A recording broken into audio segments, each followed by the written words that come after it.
My 13-year-old niece destroyed her dying brother's final wish, and I am still shaking. I'm still sitting in my car outside my sister's house, hands trembling as I type this. I can't even process what I just witnessed. My 13-year-old niece Emma just destroyed the most precious thing her dying brother had left to give this world, and I don't think I'll ever forgive her for it. Let me back up. My nephew Tyler is 11 years old and has been battling acute lymphoblastic leukemia for 2 years now. 3 weeks ago, we got the news that his body isn't responding to treatment anymore. The doctors gave him maybe 6 weeks. 6 weeks for an 11-year-old to say goodbye to everything he's ever known. But Tyler, being the incredible kid he is, decided he wanted to create something special for all of us.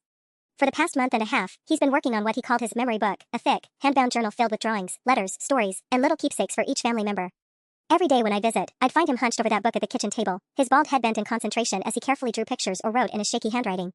He showed me some of the pages last week. There was a drawing of him and his dad fishing at Lake Martin from 2 summers ago, complete with the terrible sunburn Tyler got that day. A letter to his mom telling her all the things he loved about her bedtime stories. A comic strip he'd made about our dog Buster's adventures. Pages and pages of pure love, created by a dying child who somehow found the strength to think about everyone else's grief instead of his own. Tyler had been planning to give the book to the family this Sunday at what we all knew would probably be his last birthday party. He'd been so excited about it, asking my sister Claire to make sure everyone would be there, making her promise to save room on the gift table for something really special. I stopped by Claire's house this afternoon around 2 p.m. to drop off Tyler's birthday present early, a set of new colored pencils he'd been wanting. The front door was unlocked, so I walked in calling out for everyone. That's when I heard Emma screaming from the kitchen. I'm so sick of Tyler this, Tyler that. Everything is always about stupid Tyler. I rushed toward the sound and found Emma standing over the kitchen table in an absolute rage. And there, scattered across the floor in pieces, was Tyler's memory book. Pages torn in half, drawings ripped apart, months of his careful work destroyed. Emma had her hands full of more pages, actively shredding them as she screamed. Emma, stop. I shouted, but it was too late. She looked at me with this wild expression and then deliberately threw the remaining pieces toward the trash can. Good. Now maybe someone will pay attention to me for once. I dove for the torn pages, frantically trying to gather them up, but so much was already ruined. A letter to his grandpa was torn right down the middle.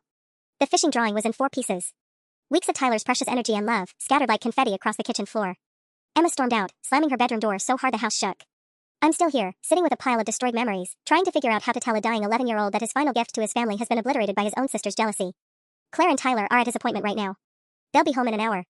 I honestly don't know what I'm going to do, but I know Emma can't get away with this. Not this time. I've been sitting here on Claire's kitchen floor for 20 minutes now, carefully sorting through the destroyed pieces of Tyler's memory book, and the more I find, the angrier I become. There's a torn photograph of Emma and Tyler from last Christmas, where he'd written, "My sister Emma is the funniest person I know," in purple crayon around the border. Half of a poem he wrote about how brave Emma was when she learned to ride her bike without training wheels. A drawing of the two of them building a snowman, with Emma wearing the ridiculous pink hat she loves so much. He wasn't just making this book for the adults. He was putting Emma in it too. Even after months of her acting out, even after her constant complaints about the attention he was getting, Tyler was still thinking about his big sister with nothing but love. I found Emma's letter tucked under the kitchen table, torn diagonally but still mostly readable. My hand shook as I held the 2 pieces together. Dear Emma, I know you're mad at me a lot lately and I'm sorry I got sick. I'm sorry Mom and Dad have to spend so much time taking care of me instead of doing fun stuff with you. When I'm gone, I want you to have my Pokemon cards and my Nintendo Switch. But mostly, I want you to know that having you as my sister was the best part of my whole life, even better than before I got sick. You always made me laugh when the medicine made me feel yucky. I hope when you're older you'll remember the good stuff we did together and not just the hospital stuff. Love, Tyler. P.S. Can you make sure Buster doesn't forget me? I actually started crying then, sitting alone in my sister's kitchen, holding this beautiful, heartbreaking letter that Tyler had poured his dying heart into, and that Emma had destroyed without even reading. My phone buzzed. A text from Claire, running late, Tyler's counts are low so they want to do another transfusion. Won't be home until 6. Can you stay with Emma? She's grounded in her room for throwing a fit before we left. Another fit. This wasn't even her first meltdown today. I wonder what set her off earlier. Was it something about Tyler's birthday party this Sunday? Was she mad about the extra attention he'd been getting while working on his book? I heard footsteps on the stairs. Emma appeared in the doorway, no longer raging but not exactly apologetic either. She looked at me sitting there with all the torn pages spread around me like evidence of a crime. Are you going to tell on me? She asked, crossing her arms. Emma, do you have any idea what you just destroyed? She shrugged. It's just some stupid drawings. This was Tyler's final gift to the family. He's been working on this for over a month. These aren't just drawings, they're... I don't care, she interrupted. Everyone acts like Tyler is so perfect and special just because he's sick. What about me? I'm still here. I'm still alive. But no one cares because I'm not dying. The words hung in the air between us. For a second, I saw past the bratty 13-year-old attitude to something else. Fear, maybe. Grief. The terrible understanding that she was about to lose her little brother forever. But then I looked down at Tyler's destroyed letter in my hands, and any sympathy I might have felt evaporated. Get back to your room, Emma. Now. You can't tell me what to do. Watch me. She stared at me for another moment, then turned and stomped back upstairs. Her door slammed again. Claire and Tyler would be home in 3 hours. I had to figure out what I was going to say. I spent the next hour trying to piece together what I could of Tyler's memory book, laying out the torn fragments on the kitchen table like some impossible jigsaw puzzle. Some pages were salvageable, maybe 30% of the total book. Others were completely destroyed, especially the ones Emma had crumpled up and thrown toward the trash. That's when I made a discovery that made my blood run cold. Hidden at the bottom of the trash can, underneath some coffee grounds and a yogurt container, I found more torn pieces. But these weren't from today's rampage. The paper was different, older, more yellowed. And the handwriting was definitely Tyler's, but shakier, like it had been written weeks ago. I pulled out piece after piece, my heart sinking as I realized what I was looking at. This wasn't the first time Emma had destroyed Tyler's work. One fragment read, "Sorry I can't go to your soccer games anymore, but I cheer for you," from another piece. "Remember when we built that fort in the backyard?" And these were from earlier letters, earlier drawings. Tyler had been working on this project for over a month, and apparently Emma had been sabotaging it the whole time. My phone rang. Claire. Hey, how's Emma doing? Still sulking in her room? I stared at the evidence spread across the table. Claire, we need to talk when you get home. About Emma. What did she do now? God, I swear this attitude is getting worse every day. Yesterday she threw a complete fit because I bought Tyler the good popsicles from the store. The expensive ones. She said it wasn't fair that he gets special treatment. It's more serious than that. There was a pause. In the background, I could hear the familiar beeping of hospital machines. Tyler wants to know if you're still coming to dinner tonight. He's excited to show you something he finished working on today. My stomach dropped. What do you mean? He added some final touches to that book project while we were waiting. Drew a little picture of you and him at the zoo last month. He's so proud of it, planning this big reveal for everyone on Sunday. I closed my eyes. Tyler didn't know yet. He had no idea that weeks of his work had been systematically destroyed by the sister he loved so much. Claire, I started, then stopped. How do you tell someone their dying son's final wish has been obliterated? How do you tell them their surviving child had been cruel beyond imagination? Actually, can we talk when you get home? In person? You're scaring me. Is Emma okay? Before I could answer, I heard footsteps on the stairs again. Emma appeared in the kitchen doorway, but this time she wasn't alone. She had Tyler's Nintendo Switch in her hands, the one he'd wanted to leave to her in his letter. I'm taking this, she announced. He won't need it much longer anyway. Put that back. Now. Why should I? He said I could have it. He said you could have it after, I stopped myself. After he dies. After he's gone. After this 11-year-old boy loses his battle with cancer. Sarah? Claire's voice came through the phone. What's going on? Who are you talking to?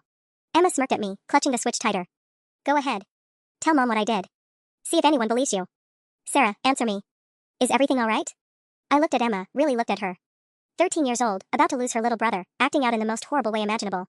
But there was something calculated in her expression, something that suggested this wasn't just grief and jealousy. This was deliberate cruelty. We'll be here when you get home, I told Claire, hanging up. Emma and I stared at each other across the kitchen, Tyler's destroyed memories scattered between us like a battleground. 2 hours until Claire and Tyler returned. 2 hours to decide whether I was going to protect Emma's secret or make sure Tyler knew exactly who his loving sister really was.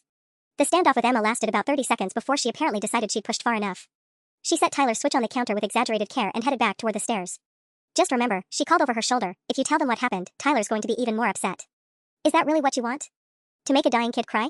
The manipulation in her voice made my skin crawl, but she wasn't wrong. The thought of Tyler's face when he learned his precious memory book was destroyed, that was almost worse than what Emma had actually done. After she disappeared upstairs, I kept working on the torn pieces, trying to salvage what I could. That's when I found something that changed everything. Tucked between the pages of a partially destroyed drawing, I discovered a folded piece of notebook paper that didn't match the rest of Tyler's work. The handwriting was different, neater, more mature. Emma's handwriting. I unfolded it carefully. It was a letter, but not one of Tyler's sweet, loving notes. This one was different. Tyler, I know you think you're so special because you're sick, but you're not. Everyone feels sorry for you, but I think you're just a baby who cries all the time. When you die, I'm going to be happy because then Mom and Dad will finally pay attention to me again. I'm going to throw away all your stupid drawings and no one will remember you anyway. Love, your sister Emma. P.S. I hope it hurts. My hand started shaking so hard I almost dropped the paper.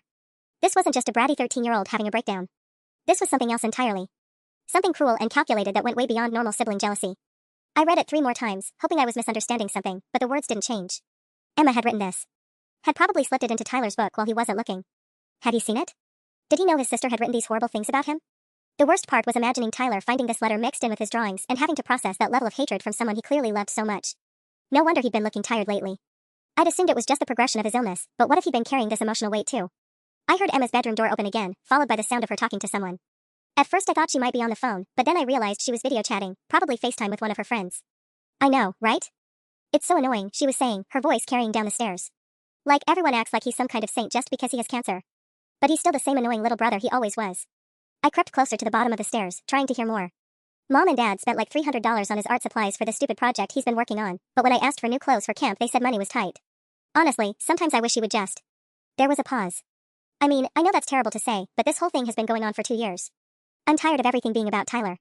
I backed away from the stairs, feeling sick. Emma wasn't just having a hard time with her brother's illness, she was actively resenting him for it. And based on that letter, she wanted him to know it. My phone buzzed with another text from Claire. Traffic is bad, probably won't be home until 6:30. Tyler fell asleep in the car, the transfusion really wiped him out. Thanks for staying with Emma. You're a lifesaver. 45 minutes until they got home. 45 minutes to decide what I was going to do with the evidence of Emma's cruelty spread across the kitchen table. I was still staring at Emma's cruel letter when I heard her coming back downstairs. I quickly folded it and shoved it into my pocket just as she appeared in the kitchen doorway, now dressed like she was planning to go somewhere. I'm going to Madison's house, she announced, grabbing her phone charger from the counter. No, you're not. Your mom said you're grounded. She's not here, and you're not my parent. Emma headed toward the front door. Besides, Madison's mom is picking me up in 10 minutes. I stepped between her and the door. Emma, we need to talk about what you did to Tyler's book. I already told you, I don't care about his stupid drawings. What about this? I pulled the letter from my pocket and unfolded it. Did you care when you wrote this and put it in his book for him to find? Emma's face went completely white. For the first time since I'd arrived, she looked genuinely scared instead of just angry. You went through my stuff? This was mixed in with Tyler's destroyed pages. Did he read it, Emma? Does your dying brother know you wrote him a letter saying you hope it hurts when he dies? That's not, I didn't mean, she stammered, backing away from me. I was just mad when I wrote that. It was like 2 weeks ago. So he did read it. Emma's silence was answer enough. I felt my anger shift into something much colder and more focused. What did he say when he found it? Nothing, she mumbled. He looked at me different for a few days. But then he went back to being normal Tyler, working on his stupid book and acting like everything was fine. Acting like everything was fine, I repeated. Emma, do you understand what you did? Tyler is 11 years old. He's dying. And instead of getting to spend his last weeks feeling loved and supported, he's been carrying around the knowledge that his own sister wants him to suffer. Everyone wants me to feel sorry for him, but what about me? Emma's voice started rising again. Do you know what it's like having a brother who's dying? Everyone at school looks at me like I'm some tragedy case. My parents haven't been to a single one of my soccer games this season because Tyler always has some appointment or emergency. I haven't been able to have friends over in 6 months because the house has to be quiet for Tyler. So you decided to torture him about it? I decided to tell him the truth, she screamed. Everyone else lies to him and tells him everything's going to be okay and that he's so brave and special. I'm the only one honest enough to tell him that this whole thing sucks for everyone, not just him. I stared at her, trying to process the level of selfishness I was witnessing. Emma, he's a child with cancer. He didn't choose this. Neither did I. But somehow I'm supposed to be okay with my entire life revolving around Tyler's death schedule? A car honked outside. Through the front window, I could see a silver SUV in the driveway, presumably Madison's mom. I'm leaving, Emma said, pushing past me toward the door. If you walk out that door, I'm calling your mother right now and telling her everything. Emma paused with her hand on the doorknob. You know what the funny part is? Tyler's been working on a special page just for you. For Aunt Sarah, who's always there when I need her most. He spent 3 hours on Tuesday drawing this picture of you two at his baseball game last year, before he got too sick to play. My throat tightened. Tyler had played shortstop for the Riverside Rockets. I'd never missed a game. That page was in the pile I ripped up first, Emma continued with a small, cruel smile. So don't act like you're just protecting Tyler. You're mad because your special page got destroyed too. She walked out, letting the door slam behind her. I stood alone in Claire's kitchen, Emma's words echoing in my head. She was right about one thing, I was devastated about my special page being destroyed. Tyler had spent 3 hours drawing us at his baseball game, and Emma had torn it up first, deliberately targeting what she knew would hurt the most. My phone rang. Claire again. Sarah, I'm so sorry, but we're going to be even later. Tyler's temperature spiked, and they want to keep him for observation for another hour. Can you handle Emma until maybe 8 p.m.? I looked out the front window. The silver SUV was gone. Actually, Claire, Emma just left for Madison's house. What? She's supposed to be grounded. Did you let her go? I tried to stop her, but... Sarah, Emma's been lying to us. Madison's family is out of town this week. They left for Myrtle Beach on Tuesday. Claire's voice was tight with worry. If she's not at Madison's, then where is she? My stomach dropped. Emma had lied about where she was going, which meant she was somewhere completely unsupervised, probably telling whoever would listen about how unfair her life was. Or worse, maybe she was planning something else to hurt Tyler. I'm calling her right now, Claire continued. This behavior has gotten completely out of control. Yesterday I found her in Tyler's room going through his things while he was sleeping. When I asked what she was doing, she said she was just seeing what stuff she wanted to keep. Claire, there's something else we need to discuss when you get home. About Tyler's book project. What about it? He's been so excited about finishing it. Even with his fever today, he kept asking if his art supplies were still in his backpack so he could work on it if he felt better. I closed my eyes. Tyler was still planning his big Sunday reveal, still believing his memory book was safe at home waiting for him. He had no idea that his weeks of careful work were scattered in pieces across the kitchen table. Just, when you get home, we need to talk privately first. Before Tyler sees anything. Sarah, you're really scaring me now. What happened? Before I could answer, my phone beeped with an incoming call. Emma. That's her calling me right now, I told Claire. Let me handle this. I switched to Emma's call. Where are you? Doesn't matter. Her voice sounded different, flatter, more resolved. I just wanted to tell you that if you show Mom and Dad that letter I wrote, I'm going to tell Tyler something that will hurt him way more than anything I already did. What are you talking about? I know things, Aunt Sarah. I hear Mom and Dad talking when they think I'm asleep. Like how they're probably going to have to sell the house because of all Tyler's medical bills. And how Dad's been crying in the garage every night for 2 weeks. And how Mom told Grandma that she doesn't think she can handle planning Tyler's funeral.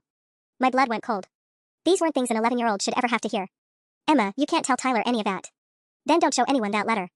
Mom and Dad already think I'm the terrible daughter who can't handle her brother being sick. If they see what I wrote, they'll probably send me away somewhere. But if you keep quiet about the book and the letter, I'll keep quiet about what I know. This isn't a game, Emma. You're right, she said. It's not a game. It's my life, and Tyler's death isn't going to destroy it completely. One way or another, I'm going to make sure of that. The line went dead. I stood there holding my silent phone, realizing that Emma had just threatened to psychologically devastate her dying brother unless I helped her cover up what she'd done. 45 minutes until Claire and Tyler got home. I tried calling Emma back 3 times, but she turned her phone off.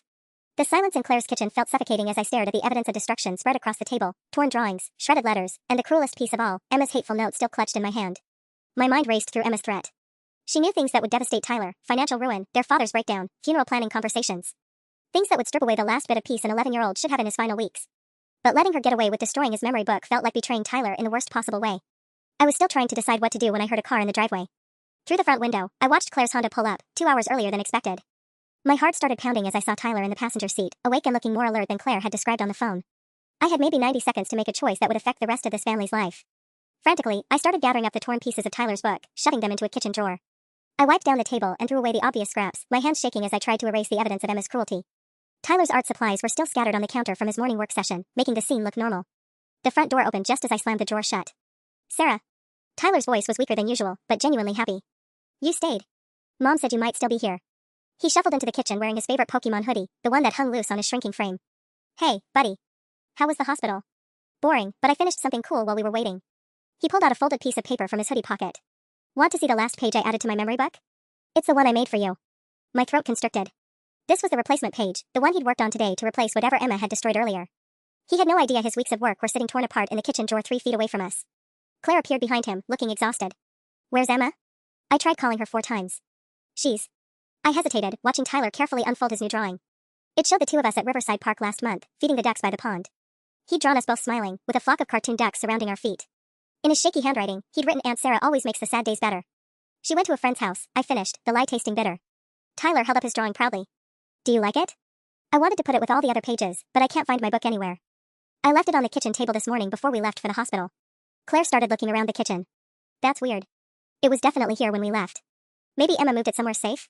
"Emma was in her room when I got here," I said carefully. "Grounded, remember? She probably didn't touch it." But Tyler was already heading toward the stairs, calling up to his sister. "Emma, do you know where my memory book went? The big one with the blue cover?" Silence from upstairs. "Emma," he called louder. "She's not here," Claire said, frowning. "I told you, she went to a friend's house without permission. We'll deal with that when she gets back." Tyler's face fell slightly. But I wanted to show her the new page I made for her today. I drew us building that blanket fort last weekend, before I got too tired to finish it. Another page. Another piece of love that Emma had missed while she was out somewhere, probably complaining to whoever would listen about how unfair her life was.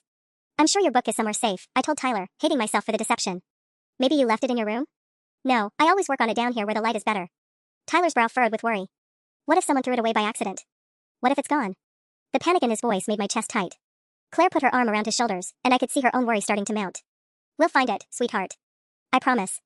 Maybe it just got moved somewhere during cleaning." Tyler nodded, but I could see tears starting to form in his eyes. His final gift, his last act of love for his family, and he thought it might be sitting in a garbage truck somewhere. I had Emma's cruel letter in my pocket and the destroyed remains of months of work hidden in the kitchen drawer. And I still had no idea what I was going to do about any of it. I watched Tyler search the kitchen with increasing desperation, opening cabinets and checking behind the microwave, his thin frame trembling with the effort. Each place he looked that came up empty made his breathing a little more labored, and I realized his panic was making his condition worse. "Tyler, honey, sit down," Claire said, guiding him to a chair. "You're getting worked up. We'll find your book. But what if we don't?" His voice cracked. "What if it's really gone?" "I can't make another one, Mom. I don't have enough time to start over." The brutal honesty of those words, "I don't have enough time," hit me like a physical blow. Claire's face crumpled for just a moment before she forced a reassuring smile. "We're going to find it. I promise you, Tyler. Your book is in this house somewhere." That's when I heard footsteps on the front porch.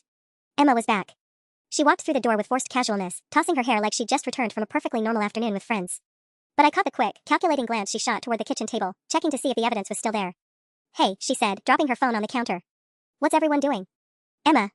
Tyler's face lit up despite his worry. "Did you move my memory book somewhere?" "I can't find it." "Your what?" Emma's performance was almost convincing, just the right amount of confused innocence. "Oh, that drawing thing?" "No, I didn't touch it. It was right here on the table this morning," Tyler insisted. "The blue folder with all my pages inside." Emma shrugged. "Maybe Mom moved it when she was cleaning." "I didn't clean this morning," Claire said, her voice taking on an edge. "We left for the hospital right after breakfast." "Emma, where exactly did you go today?" "Because I called Madison's mom, and they're in Myrtle Beach." For the first time, Emma's composure cracked slightly. "I went to Sarah's house. To hang out." "I've been here the entire time," I said quietly. The kitchen went silent except for Tyler's increasingly labored breathing. I could see Claire putting the pieces together. Emma had lied about her whereabouts, Tyler's precious book was missing, and something was very wrong. Emma, Claire's voice was dangerously calm. I need you to tell me the truth. Right now. Do you know what happened to Tyler's book? Emma's eyes darted between her mother, Tyler, and me. I could practically see her calculating her options, trying to figure out which lie might still work. Maybe it blew outside, she suggested weakly. The kitchen window was open this morning. The window faces the backyard, Tyler said, starting to sound desperate again. Can we check? Please? Before anyone could stop him, he was shuffling toward the back door, Claire right behind him. I heard them outside, Tyler's weak voice calling out hopefully as they searched the yard for scattered pages that weren't there. Emma and I were alone in the kitchen. Nice performance, I said, my voice barely above a whisper. Are you going to tell them? She whispered back, but there was still defiance in her voice, not remorse. Tell them what, exactly? That you destroyed your dying brother's final gift? That you wrote him a letter telling him you hope his death is painful? That you've been systematically torturing an 11-year-old with cancer? Emma's jaw tightened. I told you what would happen if you. If I what? If I refused to help you traumatize Tyler even more than you already have? Outside, I could hear Tyler starting to cry, quiet, heartbroken sobs that carried through the open door. Claire's voice was gentle but strained as she tried to comfort him. He thinks his book blew away, I continued, watching Emma's face. He's out there crying because he believes his final gift to his family is scattered across the neighborhood. Does that make you happy? For just a moment, Emma's mask slipped, and I saw something that might have been guilt flicker across her features. But then Tyler's crying got louder, and whatever conscience Emma might have had disappeared again. This is your fault, she hissed. You could have just kept quiet. Before I could respond to Emma's accusation, Tyler and Claire came back inside, both looking defeated. Tyler's eyes were red-rimmed, and he was clutching the new drawing he'd made for me like it was the only piece of his project left in the world. It's not outside, he said, his voice barely a whisper. Mom, what if someone stole it? What if they took it from our house? Claire's protective instincts kicked in immediately. No one stole anything, sweetheart. Houses don't just get broken into in the middle of the day. But I could see her mind working, trying to piece together a timeline that made sense. Wait, she said slowly, turning to look at Emma and me. Sarah, what time did you get here today? Around 2 p.m., I answered, my mouth going dry. And Emma was home when you arrived? Yes, she was upstairs in her room. Claire's gaze shifted to Emma. But you said you went to Sarah's house this afternoon. Emma's face flushed red. I meant I went after she left. To look for her. Emma, stop lying to me. Claire's voice was getting sharper. I've had enough. First you sneak out to God knows where, then you lie about Madison's house, then you claim you went to Sarah's when she was clearly here the entire time. Now Tyler's project is missing and you're the only person who was in this house unsupervised today. Tyler looked up at his sister with confusion and growing hurt. Emma, you didn't really take my book, did you?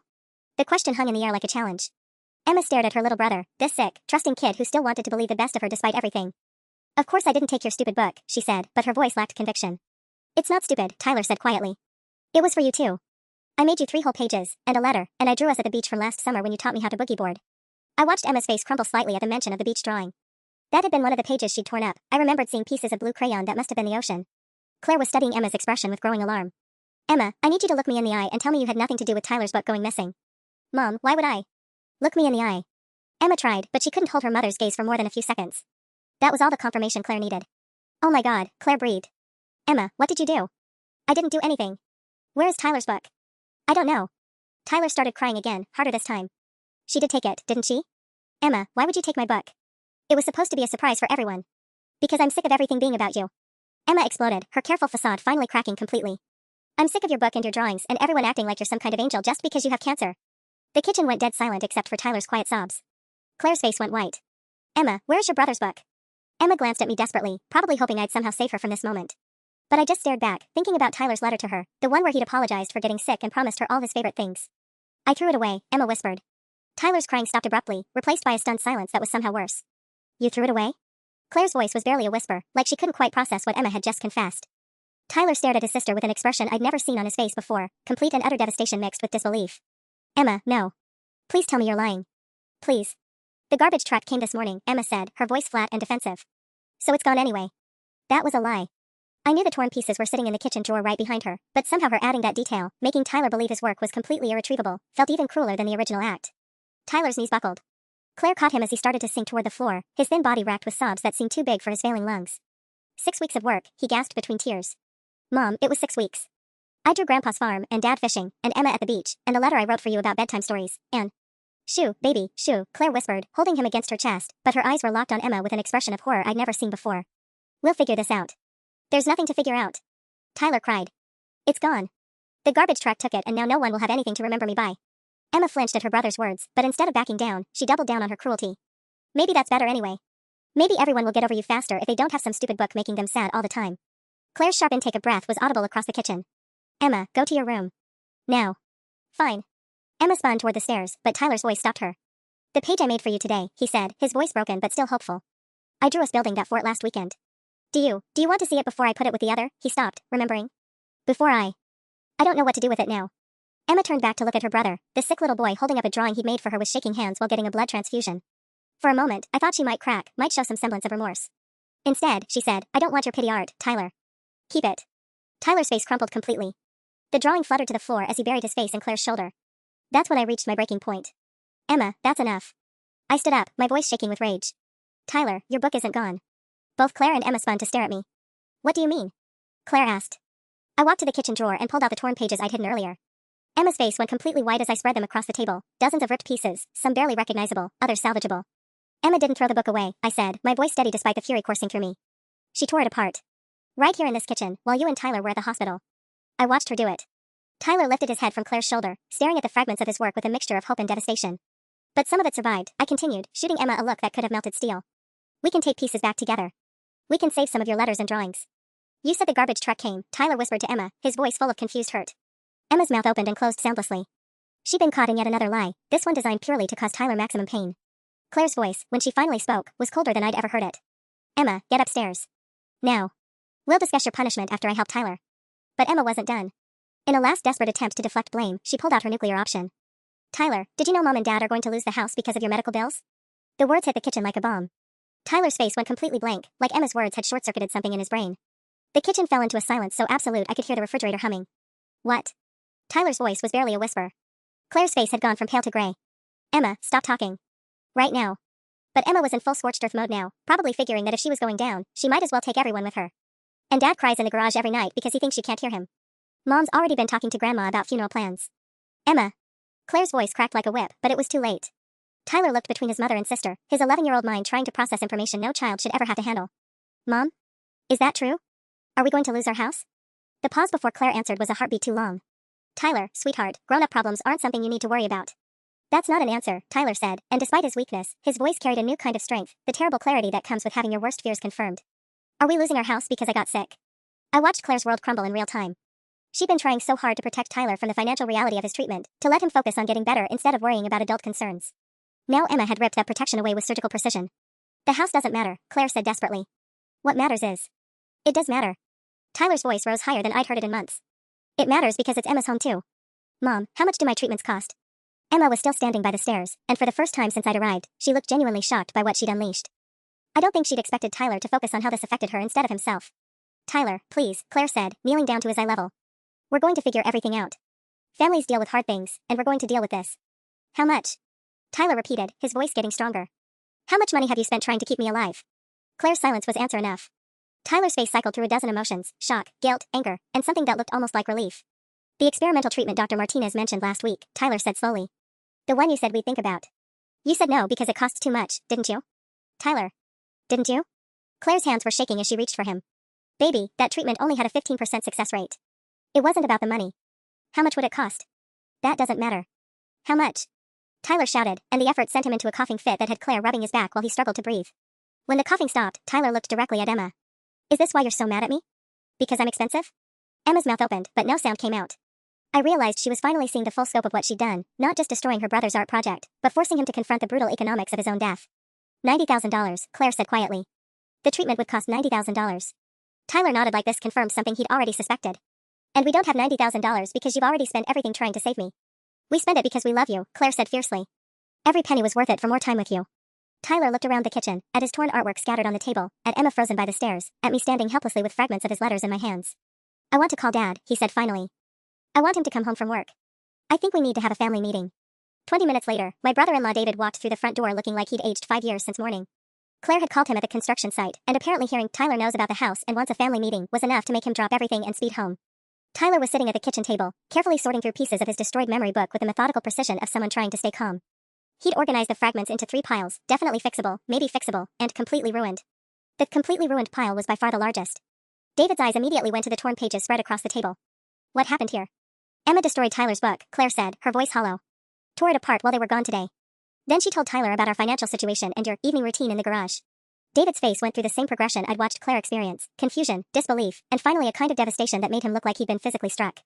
His gaze found Emma, who was now sitting on the bottom step of the stairs, no longer defiant but not quite remorseful either. Emma, David said quietly, is that true? She shrugged, which was apparently answer enough. Tyler looked up from his sorting project. Dad, I want to know exactly how much money we've spent on my treatments. All of it. And I want to know what we still owe. David glanced at Claire, who gave him a barely perceptible nod. Tyler, son, those numbers aren't something. I'm going to die in a few weeks, Tyler interrupted, his voice matter of fact in a way that made everyone in the room flinch. I think that gives me the right to know what my life cost. David sat down heavily across from Tyler, suddenly looking every one of his 42 years. Between insurance and out-of-pocket, we've spent about $230,000 over the past 2 years. We still owe roughly $60,000 to various hospitals and specialists. The number hung in the air like smoke. Tyler nodded like he was filing away important information. And the house? We took out a second mortgage 8 months ago to cover a particularly expensive round of treatments. If we can't make those payments. David's voice trailed off. When would we lose it? Tyler asked. Tyler, we're not going to lose the house, Claire said firmly. We'll figure something out. When? Tyler repeated, looking at his father. David ran his hands through his hair. The bank sent a notice last week. We have until the end of next month to bring the payments current or they'll start foreclosure proceedings. 6 weeks, Tyler said. That's about how long Dr. Martinez said I have left. The parallel wasn't lost on anyone.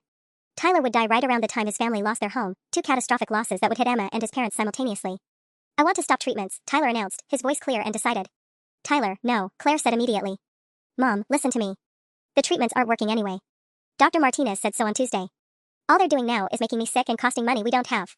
Tyler picked up a fragment of what looked like a drawing of their backyard. If I stop treatments, how much money would that save? That's not how this works, David said, his voice thick with emotion. We don't put price tags on our children's lives. But I'm dying anyway, Tyler said with devastating logic. And when I'm gone, Emma's going to need a place to live. She's going to need her room and her school and her friends. She shouldn't lose her home just because you tried to save someone who couldn't be saved. Emma made a small sound from the stairs, not quite a sob, but close. The treatments might buy us more time together, Claire said desperately. Or they might just buy Emma a smaller apartment to live in after I'm gone. Tyler's words settled over the room like a heavy blanket, and for a moment nobody spoke.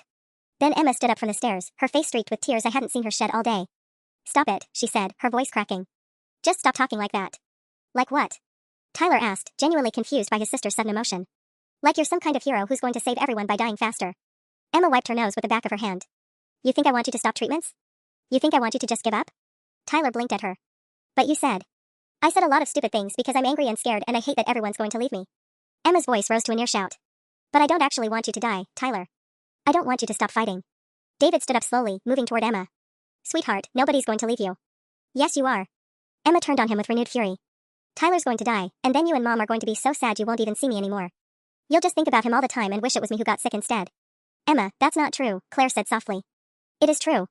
You already love him more than me. He gets the good popsicles and the art supplies and everyone talks about how brave he is, but when I'm scared or mad about losing my brother, I'm just being selfish and dramatic.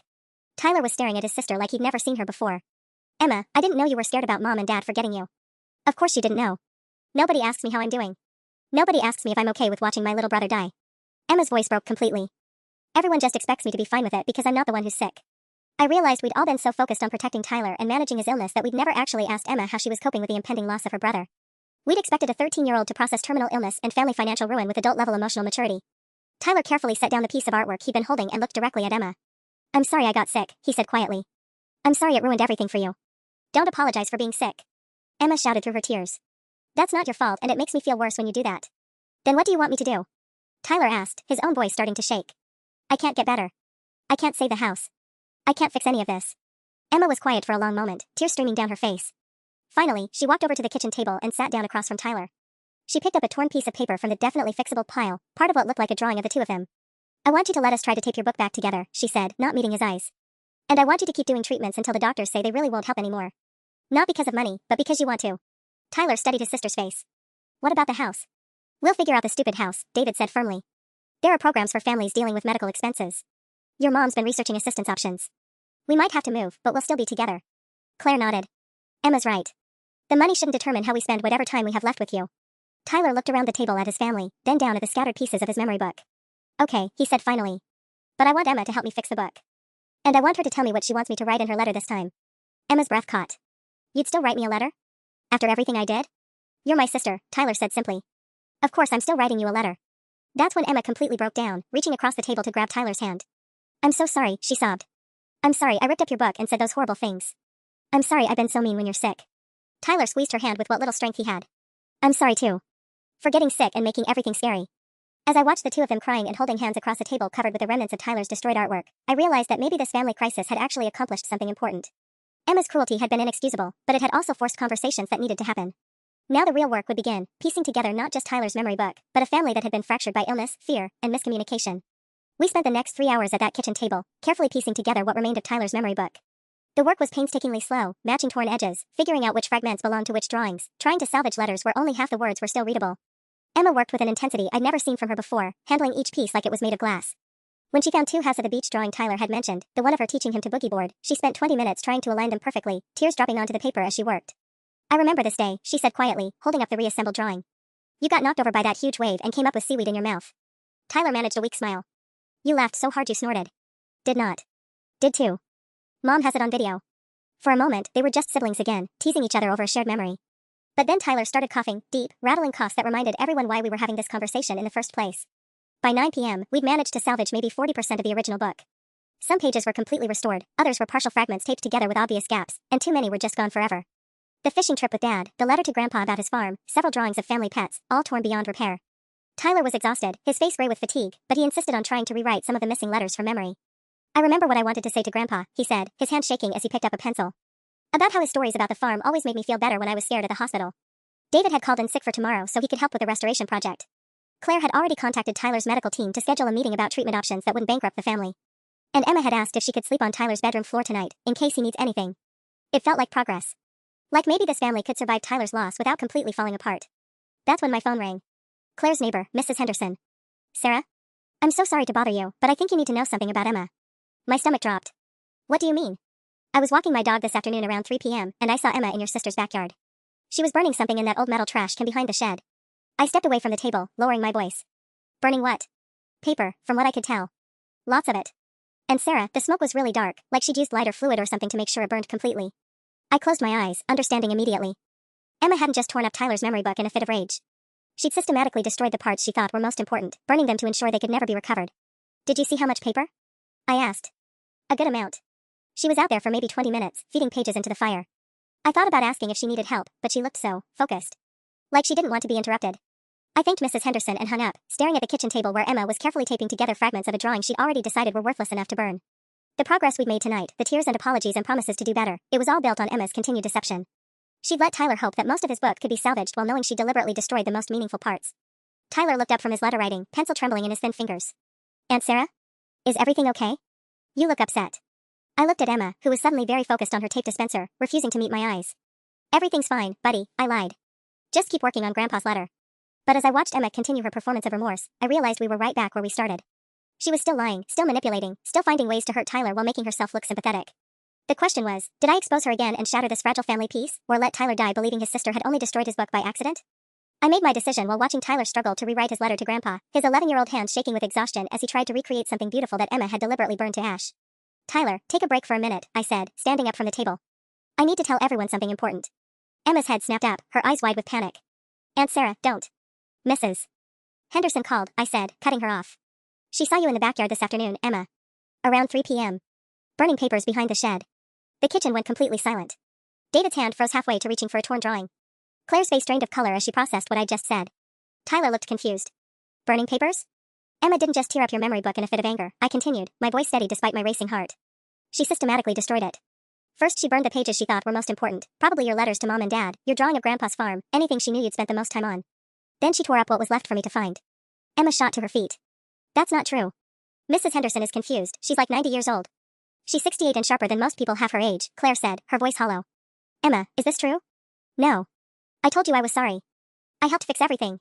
Tyler was staring at his sister with dawning horror. You burned my letters? On purpose? I was angry. Emma screamed, abandoning any pretense of remorse. I was angry because you get everything and I get nothing. Because everyone cares if you're sad but no one cares if I'm sad. So you made sure I could never get them back, Tyler said quietly. Even if I had more time, even if I could start over, you burned the most important parts so they'd be gone forever. Emma's face crumpled, but she was past the point of being able to stop herself. Maybe now you know how it feels. Maybe now you know what it's like to lose something you can't get back. The words hung in the air like poison. Tyler's face went completely blank, not hurt, not angry, just empty in a way that scared me more than his tears had. David stood up slowly, his face darker than I'd ever seen it. Emma, go pack a bag. You're staying at Grandma's house for the rest of the week. Dad, no. Now, David said, his voice like steel. And when you come back, you're going to be grounded until Tyler's birthday party on Sunday. No phone, no friends, no activities. You'll spend every day helping your brother recreate what you can of his book. That's not fair. Fair? Claire's voice was barely controlled. Emma, your brother is dying. He had 6 weeks to leave something beautiful for his family, and you stole that from him. From all of us. Because you were jealous. Tyler reached across the table and picked up one of the salvaged fragments, part of a drawing of him and Emma building a snowman. Half of Emma's face was missing, burned away in her afternoon fire. I forgive you, he said quietly, not looking at her. But I don't want you to help fix my book anymore. I want to work on it with people who actually want me to have something nice to leave behind. Emma made a sound like she'd been slapped. Tyler, I didn't mean. Yes, you did, Tyler said, finally meeting her eyes. You meant all of it. The letter you wrote telling me you hope dying hurts. Destroying my book. Burning the pages you knew I cared about most. You meant to hurt me as much as possible because you're angry that I'm dying instead of grateful for the time we still have. Emma's mouth opened and closed soundlessly. For the first time all day, she had nothing to say. Tyler turned back to his fragment of letter, picking up his pencil with trembling fingers. I'm going to keep writing letters and making drawings until I can't anymore. And when I'm gone, the people who love me will have something to remember me by. Not everything, because you took that away, but something. As Emma's footsteps thundered up the stairs and David followed to supervise her packing, I realized Tyler had found something I wasn't sure he'd had before, clarity about who would mourn him with love and who had already chosen resentment over grief. Sometimes the cruelest truths are also the most necessary ones.